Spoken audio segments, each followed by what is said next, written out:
All right, we're back. You guys hear me okay? Yeah. All right, here we go. I can hear you. No more. All right, yeah. cool. All right, let's No go. more I got to bounce do back. the presets. I have to do the share screen. Maybe it's something to do with the share screen. Audio tab on. Gotta have the share screen. Gotta have it. Those darn I think we gremlins. lost East Side. All right, he'll come back. All right, so a lot going on in the news today. Ice, it's hot. Steve, Ice is in the East Bay, San Jose. I don't know why my screen says I'm a manager all of a sudden. I don't know where this is coming from. You got a promotion. Yeah, I have no idea what that's all about. I'm a manager. You deserve the promotion, Mark. Yeah, you fixed the problem. Yeah, no, it said that last time too. It said that last time. Tony is back. It said that last time on there. I agree. I think so too, Tony. I think now you know which one was drinking. Yeah, it's going to be real fun to do this from your phone. But let's see. I don't know why it says you're a manager on here. Something's up with the StreamYard thing there because I don't know where that's coming from. Manager of maybe because you're managing. Maybe you're a manager. I don't know what that is. I thought you were going to wear your press vest today. Oh, that's right. We were all going to wear our press vests. Yeah, we should have. Yeah, there you go. Yeah, that's why he was drinking. He was celebrating his promotion. And let's not forget, everybody, wish Mark a happy birthday. It was his birthday 2 days ago. No, that's right. Yeah. Feliz cumpleaños, mijo. Yeah. Under channel name means you're manager at channel, likely not a brand channel. This is a difference for directly adding the channel as destination stream or live streaming to connect. YouTube channel, you need the owner and manager to own the brand name. Anyway, so what you're a manager indicates. Okay, let's manage. Let's manage this. So what we're talking about is all this stuff in the news lately is all these ICE agents, and they got all kinds of different names. And you and if you want to look like one of them, you can buy all that stuff right on Amazon. I checked. You can go online and buy it from Etsy. You can get ICE jackets and all the garb that these guys are wearing. And most people all have face masks left over from COVID, so you can wear that stuff too. And there are imposters out there taking advantage of the fact that the way the ICE is behaving. There are imposters out there who are wearing masks, decking themselves out with this SWAT gear, and just to go out and harass and intimidate the migrant community. Yeah, and I don't see where you need 10 guys in full battle rattle and night vision goggles to go into a local restaurant and dogpile the dishwasher and drag them out, only to find out that wrong guy. Yeah, wrong restaurant, wrong guy. And all this is happening because basically they're not doing their job. I mean, all my years in law enforcement, we don't just go in and start grabbing people. You do a little bit of homework. You know who you're going in for. You got photos of them. You've already run them. And some of the stuff, I think that it's important for people to know, because you hear everybody, they're not showing a warrant. They're not showing a warrant. You don't need to show a warrant every time you do something. It's not necessary. I mean, obviously, if you're going to go into somebody's home or you're going to go into somebody's business and you're going to do a search, and it's not open to the public, then then you need warrants. But when you're hitting, I've done plenty of search warrants where, you don't have to walk in holding the warrant in front of them. The fact that this is occurring with ICE agents nationwide, Scott, sends me the message that they are getting orders from up above to behave this way, and for the purpose of intimidating people, and they're also they're also squandering the goodwill that good police officers every day earn with the community and gaining their trust. You know, the bravery that officers do facing down gunmen, you know, and saving lives every single day. And all that goodwill is just being squandered by the behavior of these ICE agents. And that's what I'm saying. We don't even know if they're ICE agents. We don't know who they are. Yeah, exactly. And how did they get all of a sudden, all these people are employed when they cut all these federal jobs, and then suddenly there's room for all these employees? What was the application process? How were they vetted? Were the background checks done on these? Or are these just January 6 rejects? You know, I mean, who are they? And I'd be willing to bet if you run half of them probably have freaking warrants too. And I don't understand. Like, I know that we were talking about in San Jose, they were calling for backup, and they sent a lieutenant out there. Went out there, they wanted backup because people were yelling things and calling them names, but they weren't threatening them, and they wanted them to come out for crowd control. And the lieutenant, I guess, apparently went out there and said, "There's no crime being committed. We're not sticking around." Well, good for them, because I know that as a police officer, Steve, you and I both know, and I used to run my own districts, and you don't come into my district, you don't come into my neighborhoods and start kicking down doors and start stuff like that without notifying the local police department what you're doing, because we don't know. That thing can turn into a home invasion, you know, and you may think it comes out as armed guys kicking. And those pictures that I was watching the East Side Times doing when he was filming these guys didn't look official. One guy wearing Levi's black shirt, Raiders hat, wearing gloves and covering their face. And then I saw on the official Washington, you know, in Washington, they're doing their official press releases, and the reporter asked them, why is it necessary that these guys are hiding their name tags? Why is it necessary that they're hiding their faces? Oh, well, because, you know, people are taking pictures of them and they can be doxxed, and people, that's the job, man. That's Scott, how it works. Hundreds of thousands of police officers every single day go to work with their name clearly showing on their uniform, with their faces not masked. Okay, and have been doing it for years, and that's just a lame excuse. Exactly, and carrying body cameras, being filmed every day, being shown on TV, being shown on the nightly news. But you know what? Here's the thing, and I don't think you disagree with me, either one of you guys. We both have talked about this. Like, all the years, man, we've gone after some pretty bad hombres in the. You know, we've gone after some pretty bad dudes, and we have been threatened.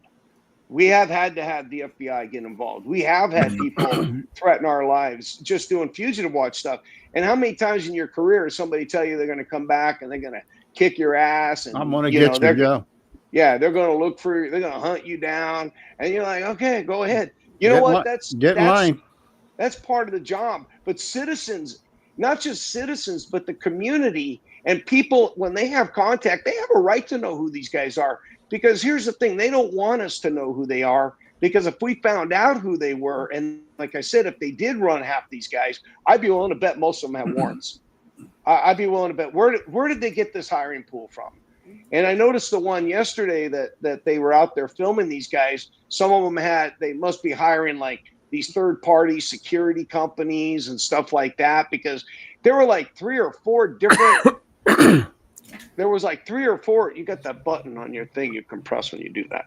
They got like 3 or 4 different types of patches and names on the back of their vest. And it's like, what does all this mean? Like I said, you can go on Amazon, you could buy any of that, or they can even buy themselves a vest that says a freaking service dog, you know, which they can do that. This is obviously the echoes back. Uh-oh. Whatever you just would work. That's the sharing of the screen. All right, it's back. It's gone now. Yeah, It's gone now. It's the sharing of the screen. Yeah, Keep talking. We'll just talk. We're not going to do videos anymore. We're just going to talk. This is obviously done, like I say, it's because it's happening nationwide. This is done because they have been told from supervisors to behave this way. Okay, and the message that I would send to them is that, you know what, this administration is giving you these orders are not going to be there forever. And that I was just following orders is not going to absolve you of bad behavior or committing crimes or violating policies or violating the law. You know, it never has been. I mean, the Nuremberg trials showed that, you know, I'm just following orders. Let it go ahead and play. We won't talk. Okay. Is the echo back now? Yeah. Now that's not going to work then. I don't know why the video's not working. All right, just talk. Let's talk about what we're going to talk about. Got no videos. All right, we can try some of the other videos and see if it's all the same source. You know, and in my career, I've had a couple of times. Talking today. I've had to tell a supervisor, no, that you're wrong. I'm not going to do what you're telling me to do. It's against the law, and I'm sure Scott can probably attest that he's told a supervisor or two the same thing. Yeah, you're wrong. I had a supervisor ask me, "Are you disobeying a direct order?" And I looked at him and I went, "I am." I go, "Because you're wrong. I can't do that." And I mean, it was pretty simple. He wanted me to turn over some kids to a guy because the woman we were arresting, which we had prior contact with, we knew who she was. She was a problem. She had two small kids in car seats. And she was telling us to turn the kids over to this guy, and our supervisor showed up, and he said he talked to her, and she said, "Yeah, just have them give my kids to that guy," and that's their dad. And so he came over to me and said, "Just, you know, we're really busy. We got a lot of calls backed up. Blah blah blah blah. Just, you know, you guys go ahead, take her to jail, and turn the kids over." And I said absolutely not. I said that's not the father, because I knew the father. I knew who he was. We had dealt with that family before. The echo back now. Yeah, the echo's back. But obviously it's tied to this to the video. Yeah, don't know what to tell you guys. Yeah, that's sad. The show's over. You know, Mark, my father was an inspector for an airline. He's gone now, but a couple of times I remember as a kid that he refused to sign off on a jet that was a 707 that was waiting to passengers were waiting to load up on it, and he found hairline cracks. Or hairline crack, and he said, "No, this plane, I'm not going to sign off on it." And the supervisors, the company said, "Hey, we got passengers. The jet is fuel. We got passengers. Echo back. All right. You need to sign off on it. And if you don't sign off on it, we'll find somebody else to sign off on it." And my father said, "No, I'm not going to sign off on it." And they said, "Well, we're going to get somebody else." And my dad went and got the pilot. And took the pilot and showed him the hairline fracture and said, "Hey, you want to fly this plane?" The pilot said, "Oh, hell no." And my dad paid the price. He said he got the silent treatment. He got the company was, angry with him. And if it wasn't for the union, he probably would have lost his job. But sometimes you have to do what's right. Well, I think the whole reason I actually wanted to talk about this, and I wish we could really share the videos, because most people have seen the videos of these guys going in and making these arrests. And I don't have a problem. And we got plenty of fugitives. If these guys want to make a difference in the community and they want to arrest really bad people, we can give them lists of those. But that's not what they want. They want the little kids that are washing dishes and the meek little 18-year-old waitress that's working. That's what they want. That to them, and someday when, like you used to say, when their kids ask them, "Daddy, what'd you do during the war?" "Oh yeah, I beat up a 17-year-old waitress, a little girl, and I arrested her and I sent her to another country, and found out later that she was actually a citizen." But it's either neither here nor there. But the thing that really bothers me, then I retired to Idaho. Yeah. The thing I guess that really bothers me about this is people see them, and I look at all the comments on our site and other sites, and people are grouping police officers, actual law enforcement officers, patrol officers, the ones that are out there, taking care of their community, are assuming that they are a part of it, that they are in on it. And here's the thing: I'm not naive enough, because I've seen some of the stuff our retired guys write, and I'm sure that they would be all in on that if they could. They'd do it right now if they could, because they're angry. Most of them are angry white males, and so that's exactly what they would do.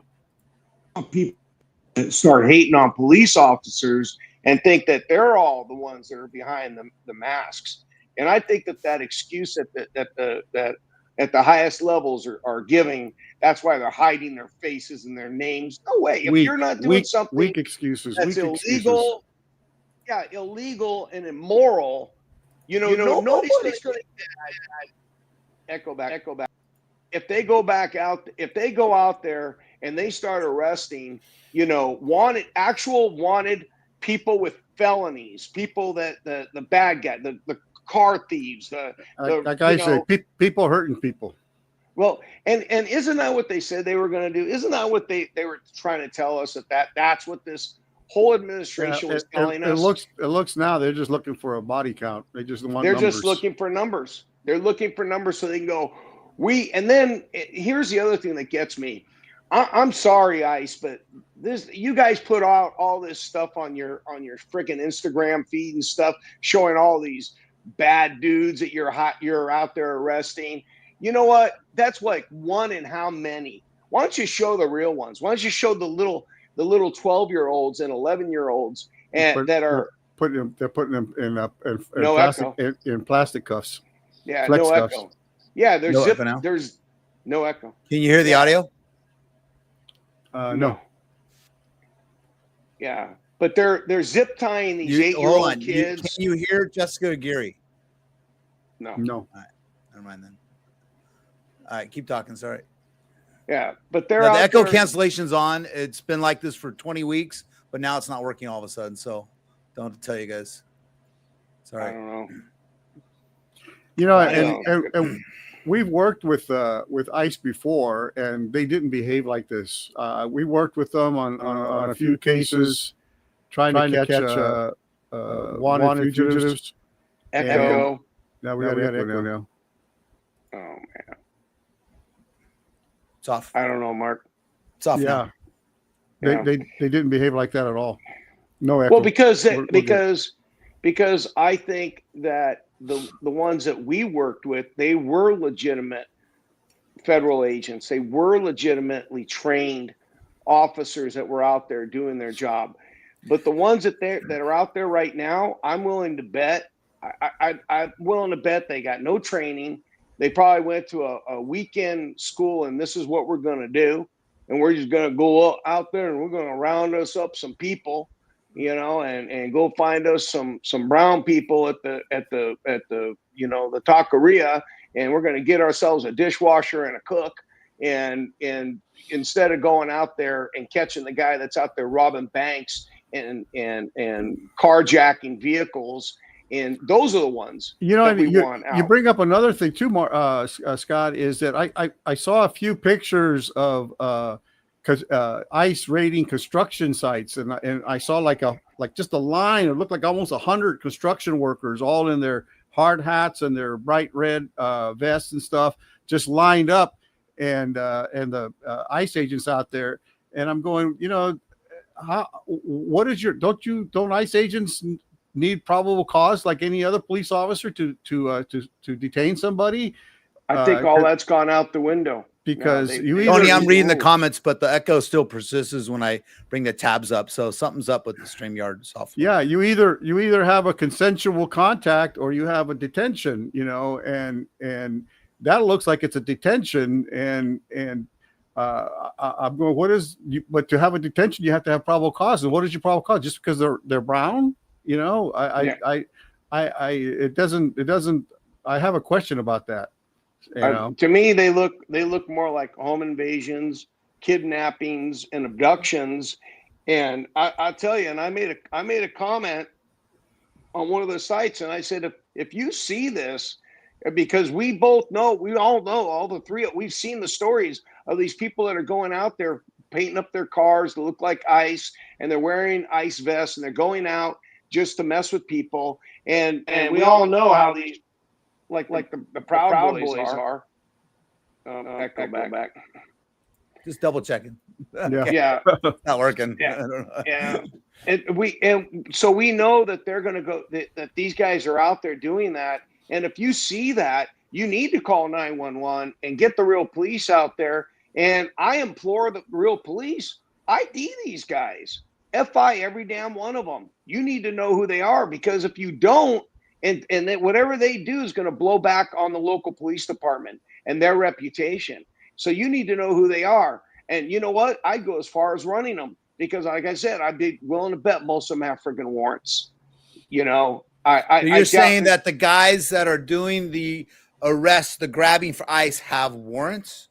I'm gonna bet, because Mark, you don't think they're federal? Okay, guys hold on. come I'm just from? going to say something. You don't think those guys are federal agents that are actually doing the arrests? Who knows? I do not. Who knows? I do not. I think some of them that's are. the question. That's the question. Who knows? Because generally, as a police officer, you're going to have your name ID and your agency. And your face. But again, you know, ICE is being run by Christine Ohm, the dog killer. So she gets to do what she wants. And what court or law is going to challenge what's going on right now? So, I mean, so they probably are federal agents. They probably have gone to the federal police academies where they are doing that, unless they are using some sort of contractor. I saw yesterday. I'm just saying they probably are, unless they're using some sort of contractors. But they've just now think it's okay. These police officers who their federal police academy, wherever they went to in Virginia, wherever the fuck they go, you know, they think it's okay now that they can just go in mask like, you know, Iranian or Nazi brown shirts, you know, cover your face like they do in Iran and stuff like that when they arrest people, you know, and they think they can get away with it because they've given the okay to do it, because the far left anti-police, defund the police people are going to dox them and their poor children back home in their little suburb neighborhoods with their wives drinking wine in the fucking cul-de-sac. You know, they think they're going to. This is they're scared. They're scared people that have gone way too far in enforcing some of this stuff. Now, I have no problem deporting criminal aliens, criminal in the sense of they're wanted for something. I want people to go to their hearings, and we'll try to work it out administratively, you know, and I'm not saying you can't arrest people, but yeah, going into, I know people that work at restaurants around here that don't have their paperwork and stuff like that. And I feel sorry for them because they're just working day to day. And I would trade half of them for the people that I know personally that are citizens that don't contribute shit to this country. Yeah. Well, about it. But as far as those guys having warrants, that would be, that's, you know, yeah. I mean, I guess you could, I don't know. We don't know their names, so we don't know who they are. Yeah. And like I said, that when Eastside Times was out there videotaping these guys, I saw some of them and it just said security on their patches. Security what? So Yeah. are these, so you know what, if you want to play the video, like Eastside Tony says, we'll just won't talk and the video shouldn't echo, right? If you just play the video. Yeah, I guess. Yeah. You could Yeah, try play that. the video. Play the video. But look, I'm not, see. you know, I can't do that all night long. So I know. we'll make it short, but yeah, we're just gonna make it a short show. We'll make it about this. But you know, this is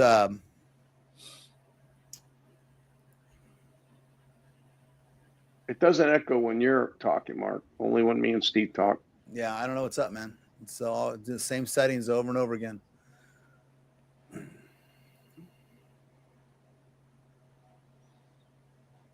Well, but that's why what I'm saying is I'm speculating that how did they get this many employees trained through the academy, federally trained, up and going in just the few months that this administration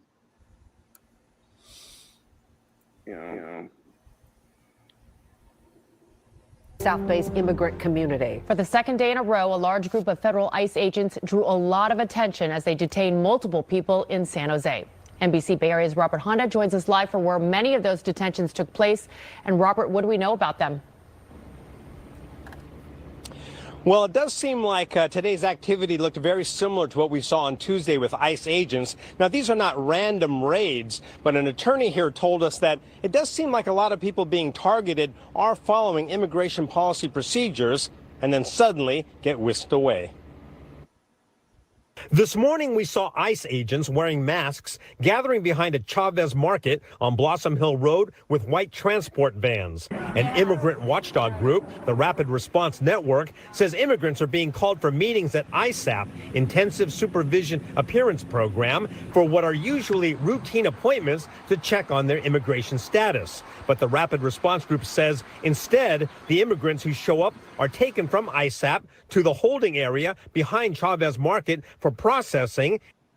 So what we're looking at here are two guys that are not real police officers. Is that what we're looking at here? To check on their. Are we looking at two scared police officers afraid to show their faces, their names? These guys, these guys are law enforcement. They call themselves police officers. Are you fucking Gestapo? What the fuck's going on here? Exactly. Right? Really? Your kids should be so embarrassed of you. Well, I mean, that's just so sad. That is so sad. No, that's fine. I'm just saying, whatever. I'm just saying you can talk, get the echo. We don't hear that. Just go ahead and play through the echo. But what I'm saying is, this is sad. It is very, very sad.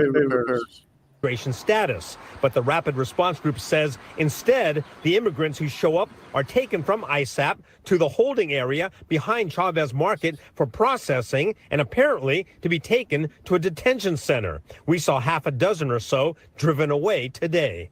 It's cruel. It's cruel. A lot of people live with fear of being grabbed. And these are people who are doing what is asked of them, and they're actually walking themselves in. An attorney for one client who came for an ISAP meeting but was suddenly taken away says immigrants are being gathered up at places where they're being told to show up for other reasons. We've been getting hit hard. Actually, a lot of these ICE guys are guys that can't get jobs in regular departments, just so you know. Let's just go there. For the last couple weeks at the immigration court, detentions, and now this is happening with the detentions at ISAP appointments. So it's like there is an order to enforce more than ever right now. The process is very similar to the activity we saw at a nearby shopping center on Tuesday when ICE agents, also in masks, detained at least 4 people. This afternoon, ICE responded to our request for comment, saying those arrested had executable final orders of removal by an immigration judge and had not complied with that order.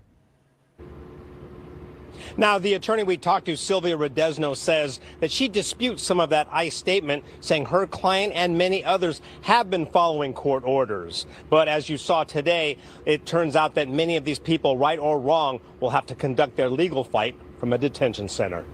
Live in San Jose, Robert Honda, NBC Bay Area News. Thank you, Robert. And we will. All right. We're done with the cowards. So, all right. This is done with them. It's all about talk now on Fugitive to watch. No more videos. But yeah, I mean, I just, come on, guys. That's what you signed up for, to go be the Gestapo? Look, go do your job. Go arrest people. If you arrest illegal immigrants, go arrest them. But fucking wear your name, dude. Show your face. Yeah, this isn't COVID. This isn't the fuck. No, it has nothing to do with COVID. You're not real. You're not even. You're a disgrace to your badge. You're a disgrace to your badge. You really are. To the profession. You really are. You embarrass us. You embarrass us. You embarrass us, exactly. And that's what's sad about it. You just squander all the goodwill that police officers garner every day with the good work that they do. Yeah. I mean, if you're being told to do that by your supervisor, they're a shitty supervisor. I'm sorry.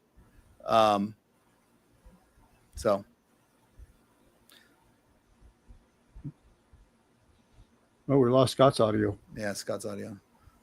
Done on purpose. It's Yeah, ice, so anyway, ice, a lot of ice. problems today. Ice is doing that to him. ICE is they're shutting us down, man. They're shutting us down. Can you hear me? Yeah, I can hear you now. Tony, I'm not doing anything wrong, Tony. My setup is exactly the same. Yeah, we can hear you, as Scott. every single week. So I got it set up this way. I So, haven't changed my settings. Yeah, I'm just let's hey, let's go. I'm To gonna, that. you know what, Scott? You're gonna run the show from now on. You're gonna log in and do stream for your house from now on. There you go. Let's go to that. That's the next story, Mark. That I can't, man. I can't play any videos, Steve. Out of Washington. Yeah, I mean, I can't play the videos without the echo. Oh, so yeah. So it's I don't know what's up with the software. oh, okay. So yeah. But this is a good discussion here. There's not. It's just a sad day in law enforcement. I think it all is. the I think hypocrisy it's very sad going on with what's happening right now with the. And what about all this stuff that we're supposed to be out there showing people? That's why the police officers are wearing body cameras and showing each other that everything's supposed to be out there where we're transparent. Yeah. How is that in any way, shape, or form transparency? Right. It's I mean, not. we can go and order through a Freedom of Information Act. We can go and order any body cam footage for a case that's been adjudicated right now. All those shooting stuff that we watch, those are all Freedom of Information Act transparent videos that these departments are now doing. When they talk about, this is our body cam system, because they're being transparent. We're trying to be something real here. And if you're saying, if you're going to take the stance, well, that shouldn't be, you are one of those people that should get out because you couldn't handle a body camera in the first place because of the shit you're doing back when you were an officer. So it's a sad state that we're in, and but these guys think they're badasses with all their Velcro and all their shit and all their gear. They think they're the shit, and they're not. They're just little cowards. At this point, go there. No one's going to come to the suburbs and hunt you down. It's all Your just drunk wife with her wine glass is gonna attack them. So be careful. Shameless window dressing, Mark. Yeah. Well, I think it was a way too. They hired all these guys or subcontracted them or whatever it was. However, they brought them in. Because here we go here. Safety is a high priority. I think there will be more on this topic. Maybe some that are doing wrong need to be looked at further. It's worrisome because there's no facial recognition or identification of individuals, family that's have seen these encounters. I thought you were being given a card, some sort of well-being, able to verify government officials. Seriously, don't trust anyone who can't probably identify himself, social status.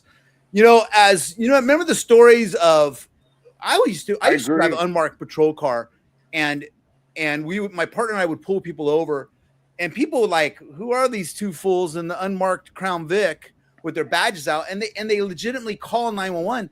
I got it. My partner and I got it. Yeah, who's these two dudes with beards and badges? We had to introduce ourselves, but I get the worry there. So we're just we tell people pull off at a gas station somewhere in public. If you got an unmarked vehicle pulling you over, as long as you pull over in public. We've shown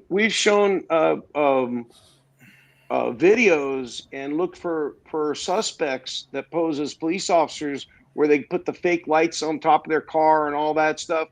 And again, I want to get into it, but we had somebody working for us that was out there pretending to be a police officer and utilize their because they knew us. They went in and got the police vest and all that stuff. And the uniform shop sold everything to him, thinking that, he works for Fugitive Watch. And then remember that? And then we get the freaking phone calls. So, I mean, you don't know. I mean, these guys are not legitimate. They're not. I don't care what the government's trying to tell us. I know. Let's just say the federal government and these bumfuck sheriffs out there are telling them it's okay to do it, and it's not okay to do it. But they're deputizing. And then that's what I feel like they're doing. They're out there just deputizing anybody that's willing to go out there and drag people out of the restaurant kitchen. Right. When the real cops are the ones that are got their name, their badge number, their camera going. This is who I am. This is who I work for. The real cops, not the fake ones hiding behind their masks and arresting people. Yeah. That's well. See, I think they do that in China. They do that in Russia. We don't do it here. That's the point. That's the point. I know that in Mexico, we've seen that a lot with their police, and a lot of that has to do with the fact that the understanding that they don't want the cartel to identify them. Oh, or there's they're dealing with a whole different. But who would have thought here in America that we would see that type of so-called policing? And I also know that somebody wants to use whoever it is that's up there that thinks that they're all that would love to use the military against citizens. And this is a way around, actually, because the Constitution is not going to allow them. So why not create your own military? Let's talk about hypocrisy. So what do you guys think about today? What happened in the world? The slow news day today.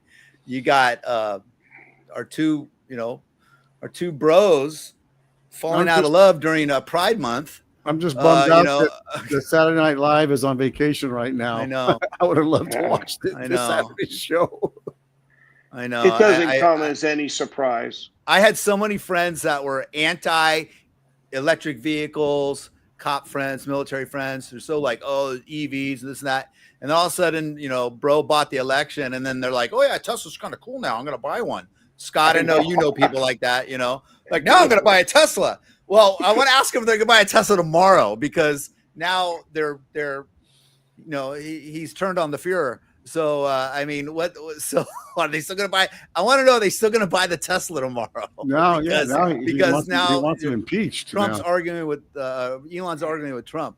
Hilarious. I wonder what Joe Rogan's going to do, right? Which side is Joe Rogan going to pick? So he's kind of Elon's bitch more than Trump's, I think. So it's interesting where this is all going to go.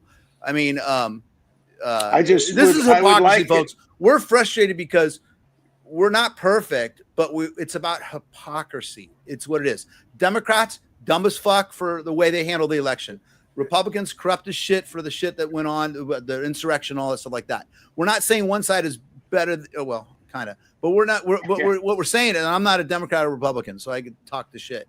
What I'm saying is, it's the hypocrisy that is so one-sided, it's unbelievable. But I know you want people to go to jail, so do we. We want, the woke has gotten too out of control. I get all that, fine, but this has gotten ridiculous. If you don't think he's just lying in the pockets of the wealthy, you're just getting education right now. Oh, it's worse. It's worse than that. The damage he's done to. You have millions and millions of people who are into this cult that they don't believe anything. That complete loss of any confidence in the government now. Everything is fake news unless the Fuhrer says it. It's the damage is going to take generations to repair. Well, what worries me, getting back to what we were talking about, that's the problem that gets me. People need to trust their law enforcement. People need to believe that the cops are out there. I'm not stupid or ignorant enough to think that there aren't bad cops. Of course there are, but the majority of them are not bad. The overwhelming majority of them are not bad, and they are out there to be there, not just for the citizens, but to treat people with humanely. And when you see stuff like this, now they will paint all law enforcement with that broad brush of they're all part of it. And when you read the comments, that's what I was seeing. That's what flipped me out, because they're going, oh, those are cops underneath those masks. Those are cops doing that. They're just on their day off. And I'm like, no, that's not true. So anyway, I said my piece about it. It's just the squandering of the goodwill that the police officers have given their lives for. The officers who died, the goodwill that was garnered by law enforcement after 9/11, all the police officers that died in those towers trying to save people, the police officers who charged into that hotel when that guy was murdering all those people at the concert in Las Vegas, the officers who put themselves between mass shooters and innocent children, all that goodwill is just, squandered by this misbehavior. No, by these pretend law enforcement that are willing, that think that it's okay because I'm following orders. So I'm not responsible for what I do.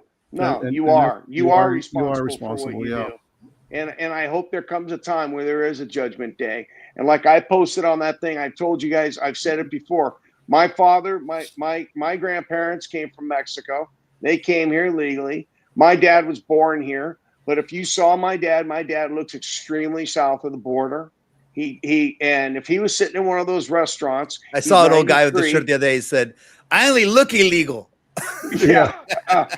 And my dad doesn't have a valid driver's license because he's 93 and they doesn't have a license anymore. And I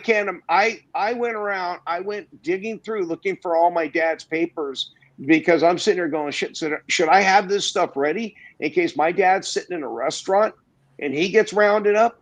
I'm like, that's why are people having to live in that type of fear? You know what? You guys want to go out and pretend to be cops and pretend to do some police work. Like I said, give us a call. Go to fugitive.com. We have a whole bunch of fugitives you can go look for. We got some really good ones, and you can actually make a difference in a community and do something that you can be proud of to tell your kids. But the shit you're doing, no wonder you cover your face. Let's talk about the other issue here, right? 20, what they estimate there's 20 million illegal alien, right? I don't know what the term is these days, right? And so it's a numbers game, right? So they identify the ones with warrants real quickly and they grab the ones that are easy to get, the guys with warrants that are living at their girlfriend's house or whatever it is. And they grab those the first couple months. And now it's getting a little harder. The underground network's starting to work. They're starting to hide people out. The real probably bad guys are really probably hiding like any, half-assed decent crook would do, make it hard to find. So now these guys are being pressured from the top to get numbers.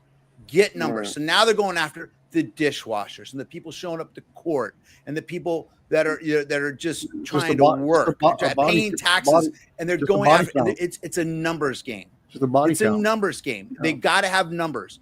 The highway patrol every month, there's no quota, but God damn it, they wanted to show how many tickets they wrote to the chief every month, every year, every month. I was in there. It was about well, because that's all. There's no quota, but wow, you only wrote 96 tickets instead of 120 like everyone else. Yeah, you ain't getting the toaster oven. But don't mind 96. The 3 felony arrests you got or whatever that month. But whatever. So you guys, you highway patrol officers watching this, you don't like that. Fuck you. You know what the truth is. So my point is, look, there's a reason for numbers. You keep the expressway safe. You want to stop a lot of people and write a lot of tickets. I get that. You want to slow down the freeway, but my point is, this is a numbers game, guys. It's all about stats. It's all about how many arrests did you get? How many tickets did you write? How many interactions did you have? How many, in this case, how many bodies can we say, look at Trump, I've deported 100,000 people in the first 150 days. And I think it's some estimate came out yesterday. They've deported now 100,000 people, right? So they only got 19,990,000 left to go, right? I don't know. This is what I'd like to put this out, Mark. Hang on. I'd like to put this out. If any of you are out there and you're a part of this, you're one of those masked up people. If you or you were or you wanted to be, we would love to interview you. We don't have to see your face. We would love to find out. We like to know, what are the qualifications? How'd you get that job? What application do you fill out? What background did they do background checks?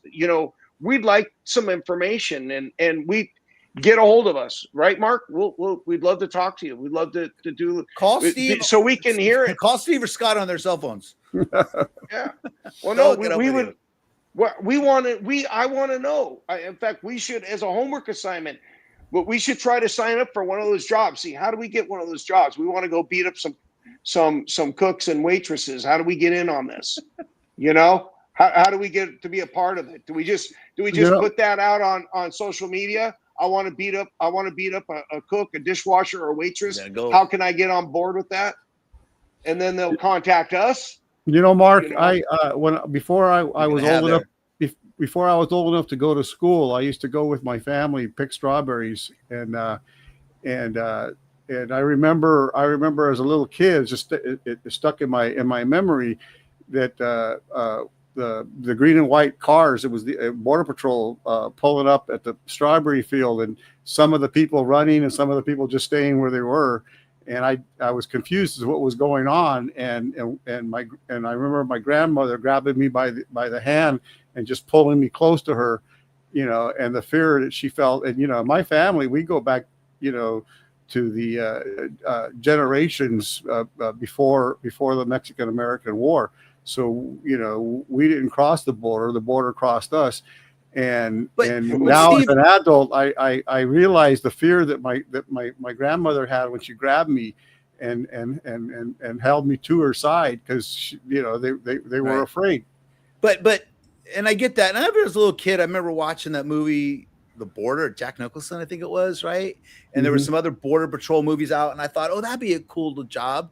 I think but Steve, even whether you're sympathetic towards the plight of the immigrant or not, those officers had their badges and they showed their faces. Yeah. So if they're working and they're going after the people in San Diego running across the border or whatever it is, okay, yes or no. And I'm not saying that's a bad job, being a border patrol officer. That's a great job, but you're doing it as an officer with a badge and your name on it.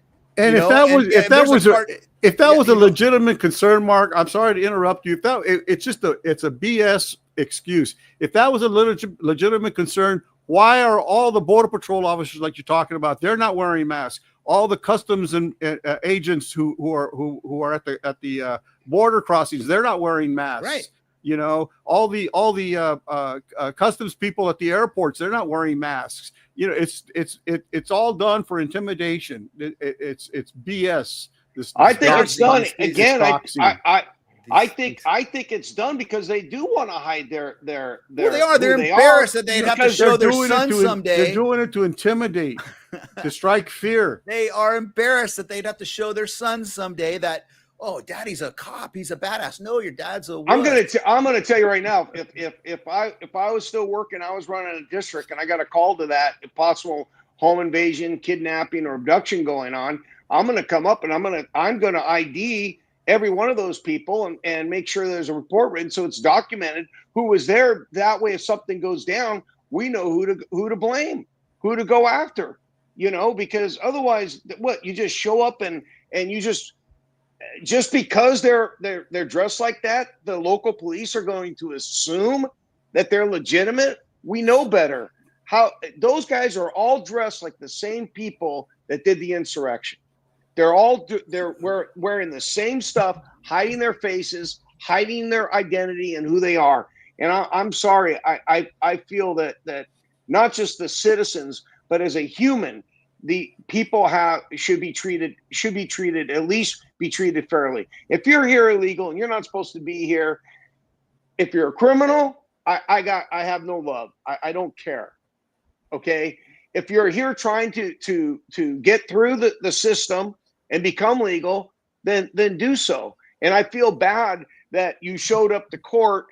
I saw a video where the guy's in his suit. He shows up to court. He's got all his paperwork, and the judge had like 15 cases on the docket.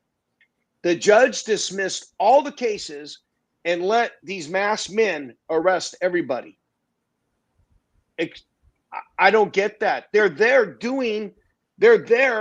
to do the paperwork that they're supposed to do.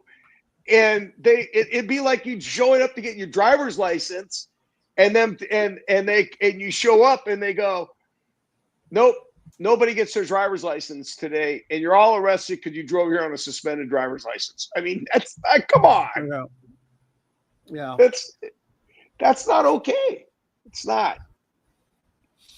Yeah. Well, you want the people problem to is trust the court system. You want people to show up. You want witnesses to come forward when there's a murder in your neighborhood or a robbery. And doing stuff like this is just going to make it hard for the real police officers to do their jobs. You know, especially Steve, you talk about Pokeway back in the day, you walking through there, you know, by yourself, which is not normal for San Jose PD because they do it in groups of 6. But my point is that, but you're a sheriff's deputy, so I get it. So, but my point is that, you know, you need the trust of that community to give you information when something goes down. And by that, and that's what these federal guys or whatever they are is taking that away from the good local cops that need to get information from the community. When something goes down, you want that person, whether they're a citizen or not, to be able to contribute to our contributing by working, most of them. So what, look, I get it. I'm not saying, look, I get that we gave amnesty to too many people. I get that the Biden administration lagged on not handling this border issue for the last 3 years. I get it. But I do know that I get all that. I get the frustration there, but masking up and gathering people just for a bunch of numbers, that is just bullshit. I'm sorry. It's masking up. Just grab the numbers. Go ahead. Go grab the busboys in the back of the kitchen if you want, but do it with your face exposed, your name on your tag, have your body camera on. Okay, that's all we're asking. Exactly. Be a real cop and do it that way. And take those same amount of resources that you have to go after that dishwasher and go get the guy that's not supposed to be here, that's out there doing robberies and carjackings and murders, etc. I know I sound like a typical, why'd you pull me over when shouldn't you be out there arresting murderers, and should you, it's like, well, yeah, but in this case, that much resources. And like I said, I've watched the videos. You can go online. We could share them with you here, but they're everywhere. Go on your Instagram feed. They're everywhere. And when you see these guys going in with long rifles in a crowded restaurant, what is up? What's up with that? And zip tying children. Yeah. I have friends that are law enforcement. If you need a long rifle, both sides, and you shouldn't, badmouth, blah, blah, blah. And it's like, and they won't even take a stance. They won't say who they voted for. These guys will not say who they voted for in the last election. That's your right, but they portray themselves as like these heroes and these do-gooders. And it's like, not even taking a stance is almost kind of lame. I actually kind of respect the guys that are supporters of the brown shirts a little bit more, because at least they're taking a stance. At least I know where they're coming from. But these guys are kind of like both. I have friends that are trying to play both sides, and it's like, no, what the fuck? They had an incident. Stand for something. Stand for something. Yeah. What side of history? What side of history is going to come out to be the right side in 50 years from now? Right. So what side would you on?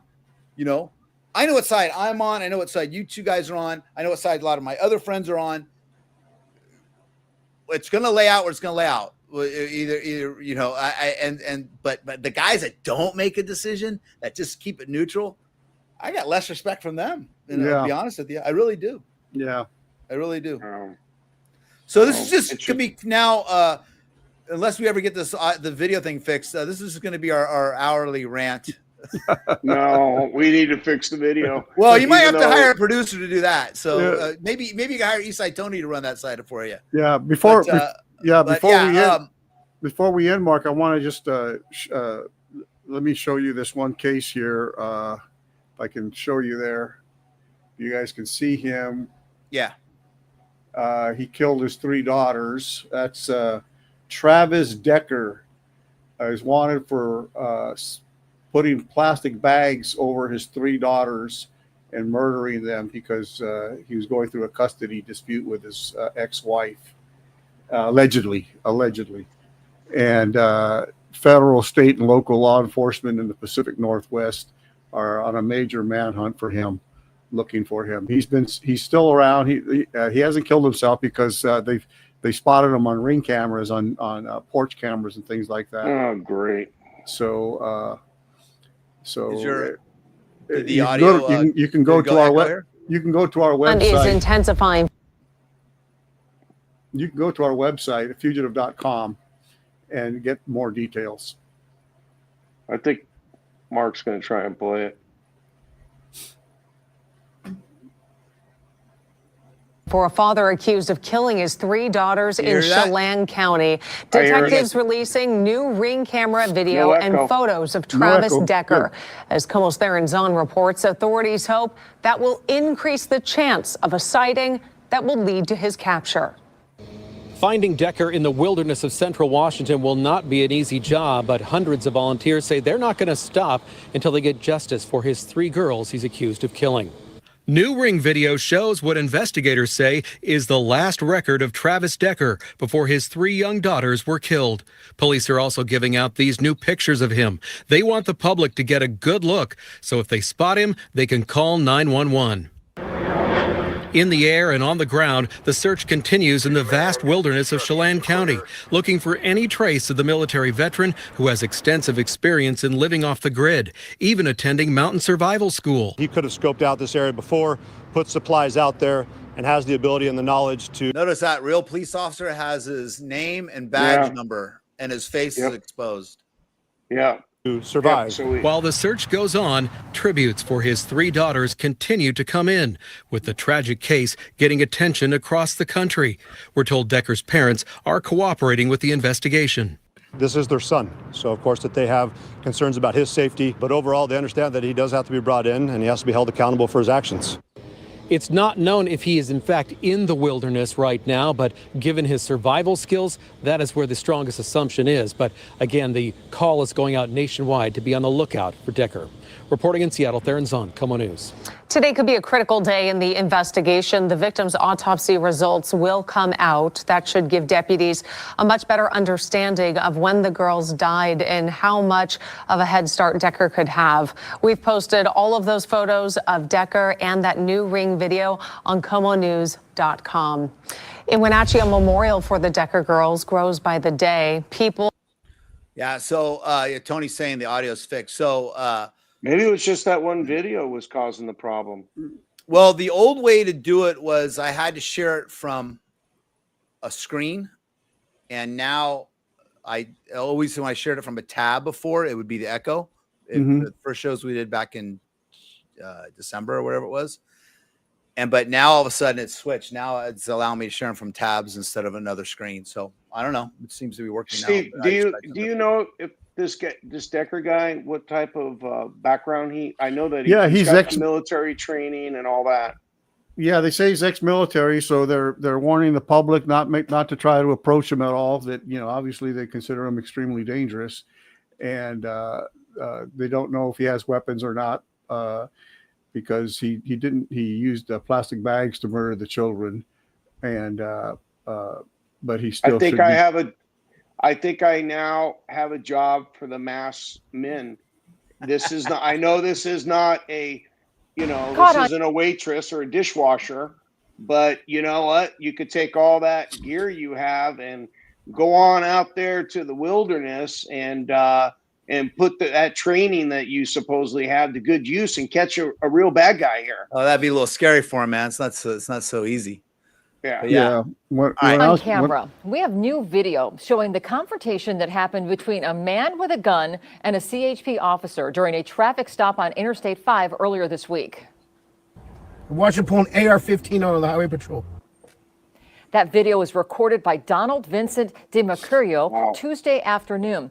It shows a CHP traffic stop near Mountain Gate in Shasta County. Now, you see the man in the white shirt outside of his vehicle. The CHP said he pointed an AR-15 style weapon at the officer.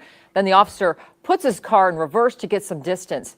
Hours later, officers stopped the suspect on Oasis Road in Redding. You see him there lying on the pavement being taken into custody. Here's what we've learned about that suspect. His name is Jeffrey Bembry. He's 39 years old from Lake Shastina.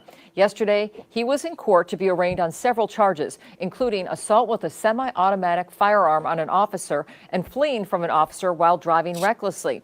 He'll be back in court May 20th to enter a plea. Well, it's a good thing she didn't say assault rifle.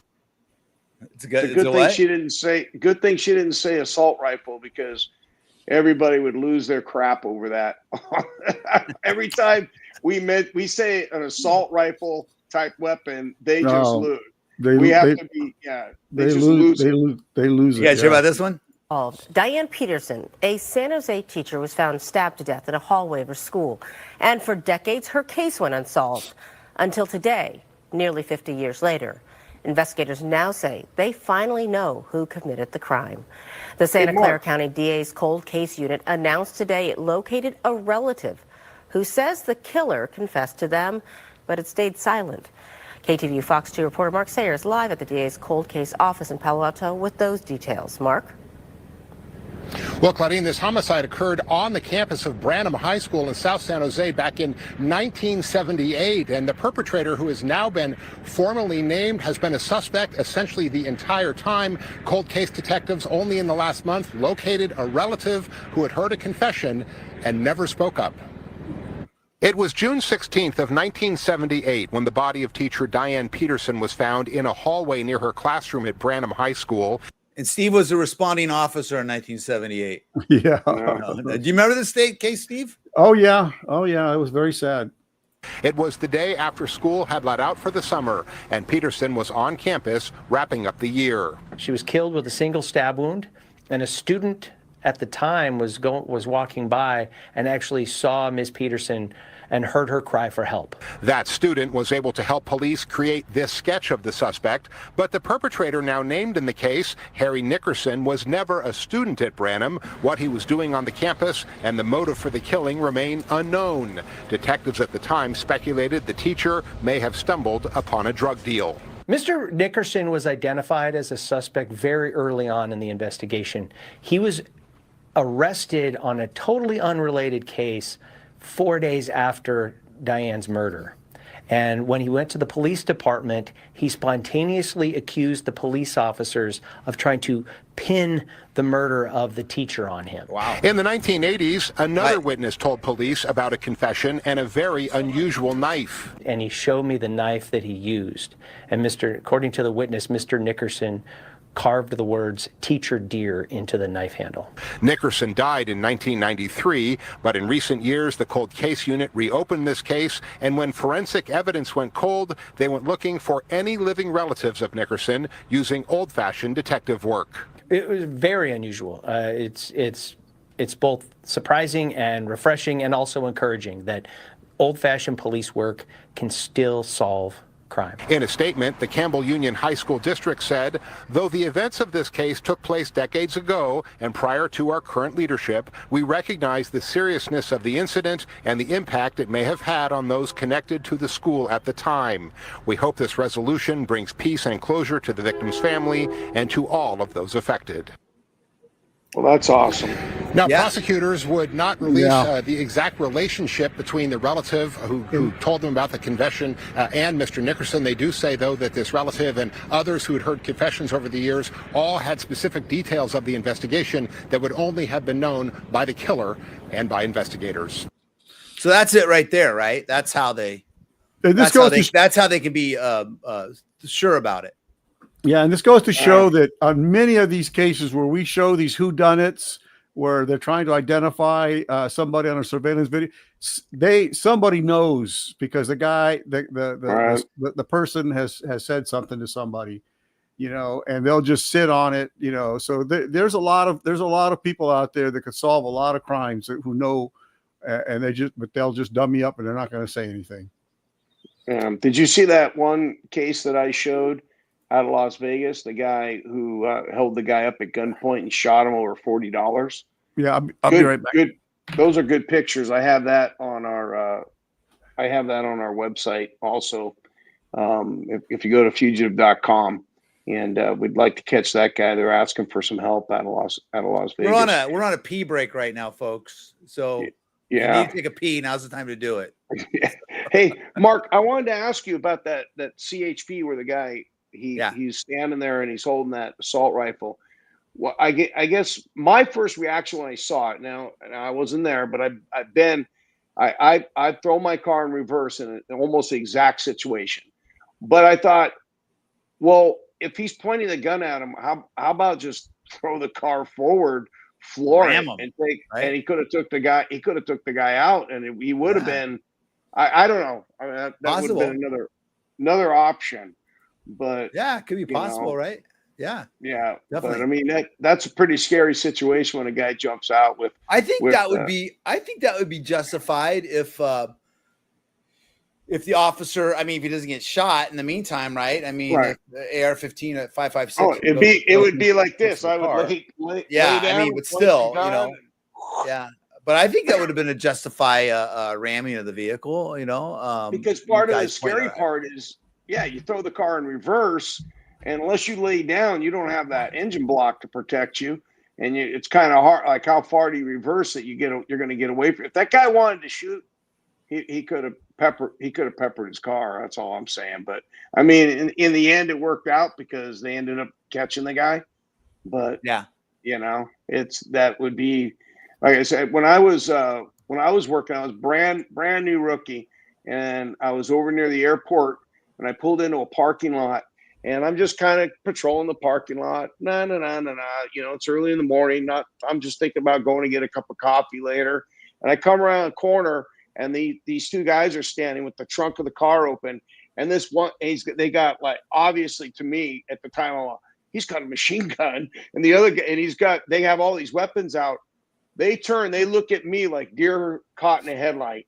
I'm in between, where all the cars are parked, and I'm pulling straight at them. And my first thought, I went, oh shit. And I just threw my car in reverse and I backed up. And then all of a sudden they took the guns and they threw them in the trunk and slammed the trunk down. And then I put the car back, went up, got out. Long story short, they had a whole trunk load of illegal weapons that were. I had to call ATF. They came out and they weren't wearing masks on their face or anything. They came out and with their badges and ID and identified themselves, and we checked out all the guns, and they got arrested, and we confiscated all the weapons and towed the car. But it all had a happy ending for me. But I know that oh shit factor though, when you're standing there and these guys outgun you by quite a bit. Yeah, you got to do whatever you got to do. Just don't mask up and hide your name. Yeah. All right, let's take a look at this one. Let's see what we got here. Federal agencies coming together today to talk how to keep guns here in the U.S. out of the hands of violent drug cartels down in Mexico. They were there to talk about their crackdown on illegal guns being smuggled across the border.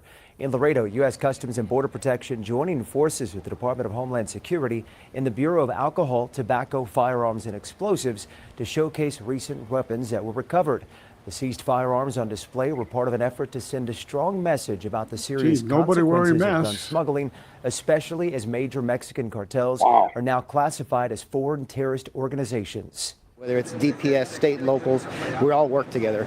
But on these issues, when it comes to cartel violence, we see it more than other people do. If you're in South Texas, if you're in San Antonio, the violence that occurs in Mexico, cartel-related. The ones wearing the masks for the cartels. Officials also say there are criminal penalties tied to straw purchases. That's when someone illegally buys a firearm for another person. Now, the efforts come shortly after the bodies of 5 musicians from the band that is Grupo Fugitive were found in Reynosa, a city along the Texas border. Tamaulipas state prosecutors say the men were kidnapped while traveling to a venue there that they were hired to play. Prosecutors say 9 suspects believed to be a part of the cartel were arrested. Investigators still trying to figure out a motive for those Several federal agencies coming together today in South Texas to send a clear message about guns from the U.S. and how far too many times they're ending up in the hands of the cartels in Mexico. They talked about a recent crackdown on weapons heading across the border from the U.S. during a press event today out in Laredo. News 4 San Antonio's Taylor Wardenby in Laredo for that event and has details now on the stepped-up enforcement. Right now in San Antonio and all of Texas, U.S. officials are ramping up their efforts on a dangerous pipeline. Guns purchased in the U.S. and then smuggled south into Mexico, oftentimes ending in the hands of dangerous cartels.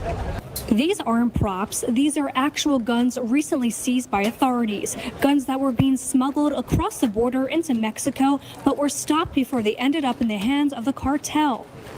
U.S. Customs, along with other law. Now, think about the type of people that are buying these guns in Nevada, Reno, Montana, wherever they're buying them and bringing them across. They're for being able to buy guns like this. Yeah, but they're smuggling these into Mexico. Right. They're getting paid. These are American citizens that are getting paid to buy guns and bring them to Mexico. They're called straw buyers. Right. I mean, And they give us but, fentanyl. We give them guns. Right. But think about it. You know, we don't ask. You would think that someone who is into law enforcement or into right and wrong would understand that not everybody should be able to just go buy something like this. Oh yeah, right. Those are weapons. Those are weapons of warfare. Law enforcement agencies put the weapons on public display next to the outbound inspection lanes headed into Mexico to highlight their recent work. Through this strong collaboration between CBP, ATF, and HSI, we are able to work together as a force multiplier and effectively disrupt and dismantle transnational criminal organizations involved in weapons trafficking and make America safer in the process. Donald Cusser with Customs and Border Protection says recent executive orders have given Tony. federal agencies more authority to act. Every firearm that crosses that border into the hands of a criminal organization represents a potential act of terror and a threat to the safety of people on both sides of the border. Homeland Security officials say this is a top priority as gun violence in Mexico has increased in recent years. It's a violence that often makes its way up I-35 into our area. Wow. If you're in San Antonio, the violence that occurs in Mexico, cartel related, it makes it to San Antonio. New penalties are also helping, which have increased penalties for gun trafficking, carrying up to 15 years in prison and a $250,000 fine. Yes, it's a serious crime, and we understand the impact that a lot of these firearms have in Mexico. Authorities right now say the stakes are higher than they've ever been. That's because cartels are now classified as foreign terrorist organizations, which means so are the consequences for anyone that helps them. In Laredo, I'm Taylor Wormby reporting. So who were in that video right there? Who were all those? I want to watch Star Wars. Those were cartel gunmen. Who were all those guys masked up? Those were cartel gunmen. They those look are like the cartel. They look like ICE agents. Yeah, they look like. That's what I was thinking. I thought, oh shoot, they got all those dangerous dishwashers and cooks too? Yeah. Yeah.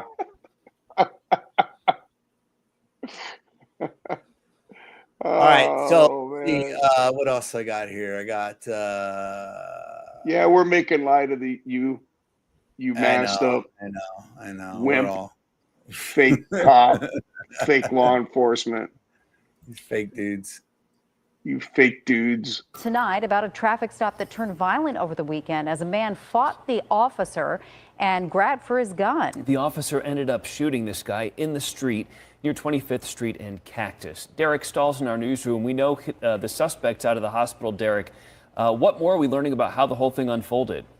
Well, police have identified the suspect as 46-year-old Sam Perrone, and in these new court documents, we learned that officers pulled Perrone over for a traffic violation, and when he stopped his car, he got out of his vehicle and right away was ready for a fight.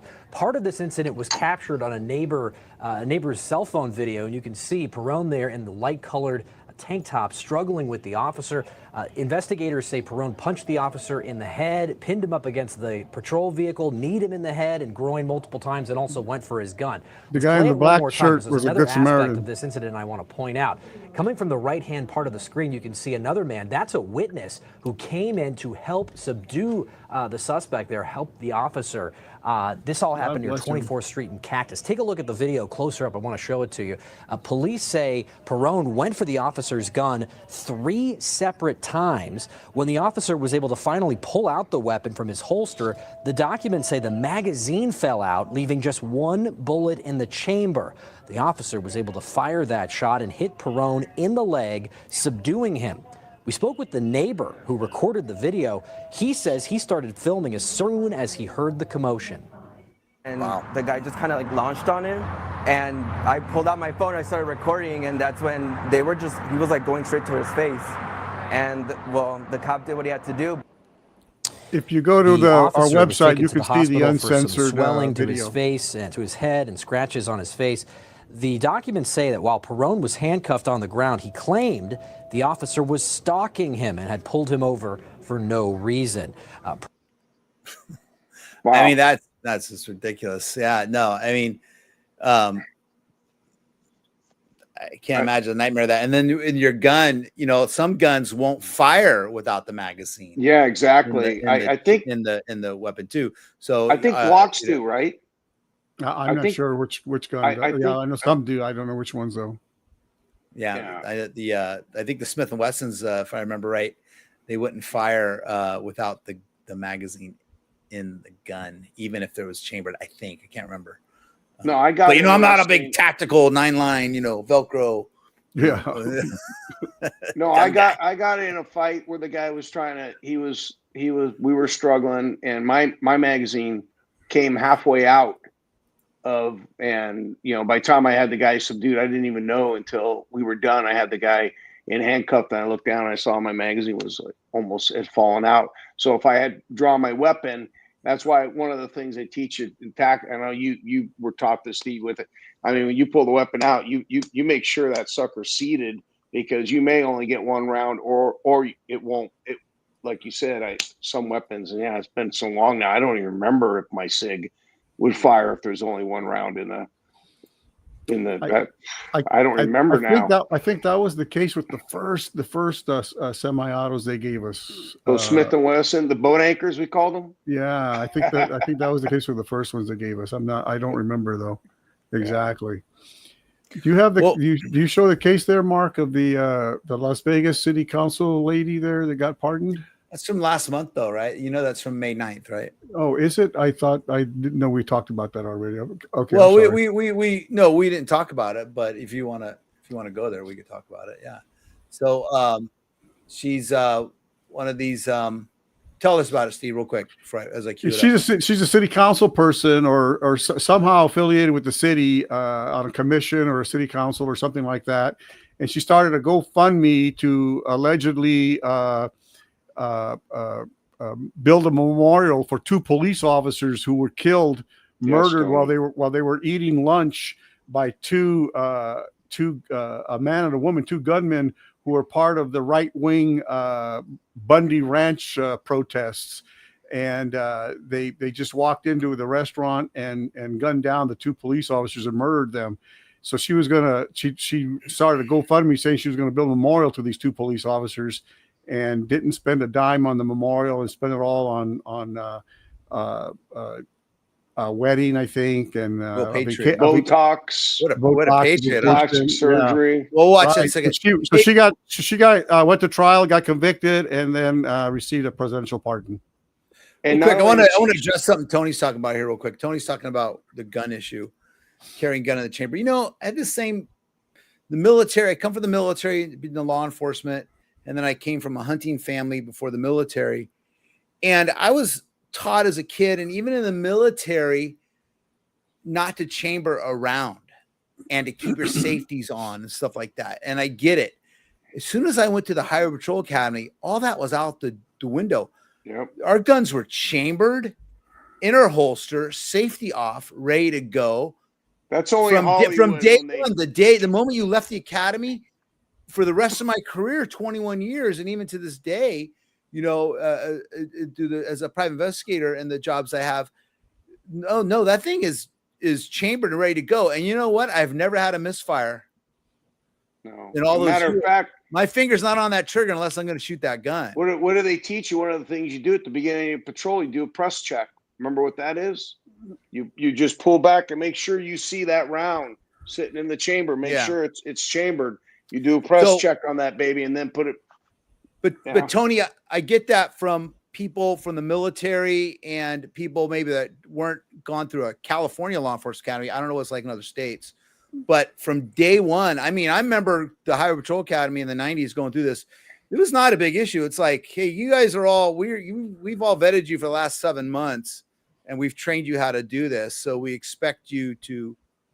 Yeah, you're supposed to have a round chambered and your magazine topped off. So if you had a 15-round magazine, you loaded it, chambered a round, took the magazine out, put another round in there. So now you have 16 rounds in that magazine, right? And that's the way. 16 in that weapon. 16 in that weapon. That way, that's how you went out on patrol. So yeah, it's one of these things that it's a culture that of like, oh my God, don't have the round chambered, you know. And I can remember as a kid, my mom had a revolver my dad gave her, and it was a little 22, and it was like he had always said, okay, you're the first time you're gonna shoot it, it's gonna click because he left that rotating chamber empty, but the next time is gonna be the bullet. And I grew up with that. I grew up thinking that was the way you're supposed to do it to be safe, right? But the real safe way is don't put your friggin' finger on a trigger. Right. And you don't, and look at, man, having your finger down the side of the gun. Thank you, Tamika. It doesn't matter. It doesn't matter. It doesn't matter, you know, speed wise. We've all been shooting stuff like that. It's like, it doesn't matter if your finger's here or on the trigger. You know, when we're ready to shoot, your finger's on the trigger. It goes to the trigger at that time. Well, I always see Tony, yes, we TV, all keep our guns chambered. Doesn't it get you though every time you're watching a Hollywood movie or something and they go into a building and now they're going to start and you see the guy rack it and I'm like, oh, that's so freaking Hollywood. Isn't it already racked? I'm like, why would you? I go, if I did that, I'd be throwing a live round out. I'm like, why would you do that? Yeah. You know, the only time you would do it. Remember, the only time you would do it with a shotgun generally is to intimidate somebody. But you're going to have other partners around you. You're going to like, oh, I just heard a shotgun. It's like having a barking dog, right? Yeah. You know, maybe racking around to like warn somebody, right? The barking dog is the same thing. I know. Well, I carried a shotgun. I did not. Yeah. Well, Scott. Well, I'm just saying though. That's the only other time you would rack around is maybe intimidate somebody with a shotgun because that noise. But Scott, if you guys don't know, Scott also would act as a dog on the bullhorn out there at the scene sometime, and you come out that way too. Yeah, you bark. Yeah. No, I mean, I carried a shotgun in the patrol car. I didn't carry one in the.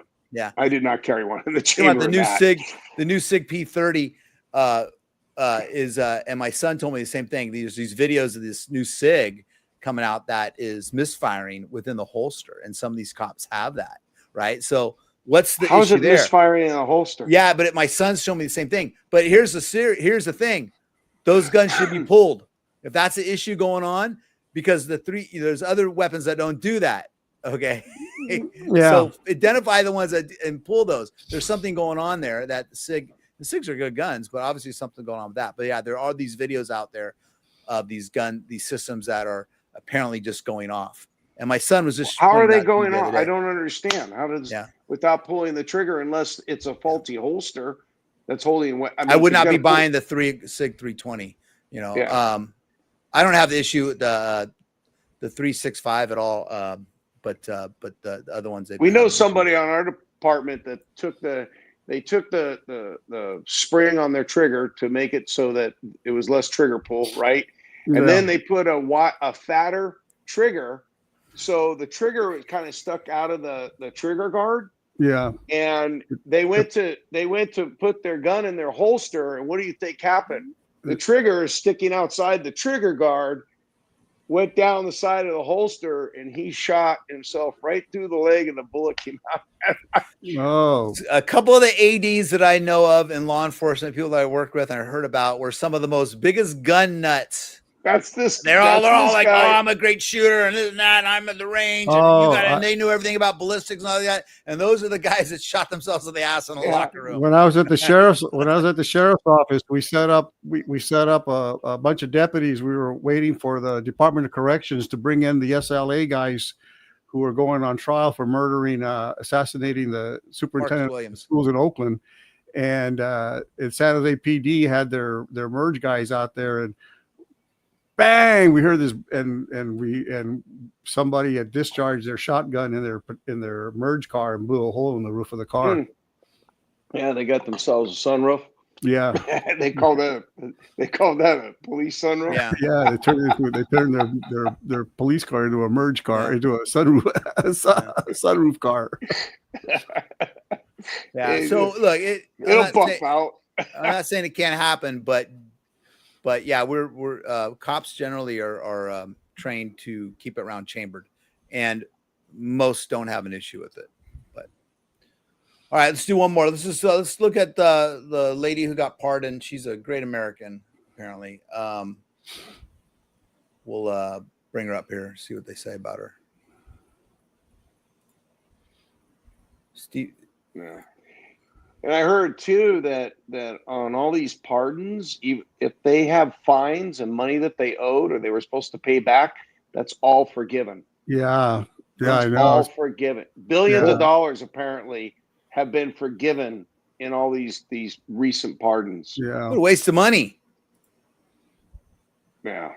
Days after a judge denied Fiore a new trial. Good afternoon. Thank you for joining us. I'm Kirsten Joyce. And I'm Brian Loftus. Now, Fiore was set to be sentenced after this federal conviction, but now that will not happen. This is a story our 8 News Now investigators broke and have been updating you with all day with our digital platforms. Our own Vanessa Murphy live in front of the federal courthouse after confirming the news with Fiore herself. Vanessa. Well, this is the executive grant of clemency signed by President Donald Trump, letting Michelle Fiore off the hook. She was supposed to return to the federal courthouse here in a few weeks to learn her sentence. Not anymore. But where's the money?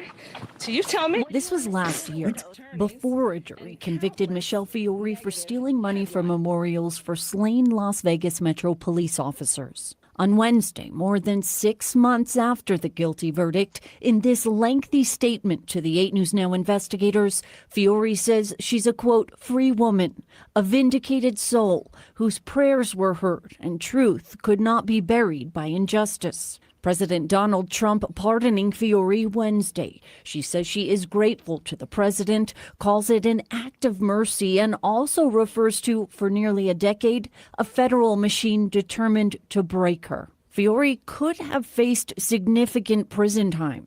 The 8 News Now investigators in the courtroom for the federal trial, no cameras allowed, but prosecutors from the Department of Justice demonstrated how Fiore raised money in the memory of officers Alan Beck and Igor Soldo, but spent the money on herself for expenses like rent, cosmetic procedures, and her daughter's wedding. Republican Governor Joe Lombardo testified against Fiore. The jury returning the guilty verdict in less than 2 hours here in October. Do you want to comment on any emotions? Not the case, but just emotions right now.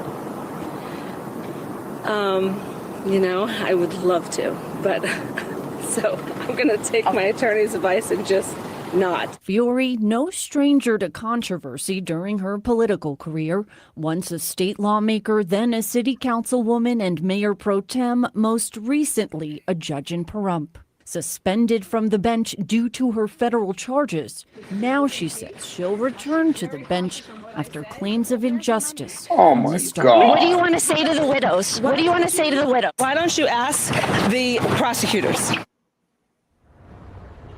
Wow. I asked Fiore for an interview. She said she'll think about it. When I initially reached out via text message, she replied saying, quote, Vanessa, you need to get on your knees a little more, girl, end quote.